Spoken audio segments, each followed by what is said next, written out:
All you need to know about CPD. The SAPC CPD system is an outcome-based system that emphasizes the acquisition of skills rather than the accumulation of points.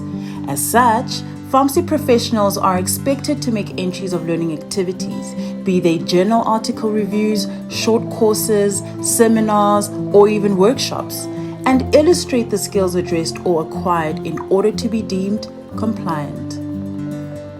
The two-step CPD process. Submitting a two-step CPD entry in just 6 minutes. Have you submitted your CPDs? Well, get a head start by submitting up to 3 CPD entries through the two-step CPD process. In a two-step CPD entry, you only need to answer the following questions. Question 1. Implementation. After having undertaken your learning, answer this. What action did I take, or how did I learn or acquire the new skill? Question 2. Evaluation or reflection on learning. What have I learned and how is it benefiting my practice, or how is it improving my work? That's it. CPD showing you flames?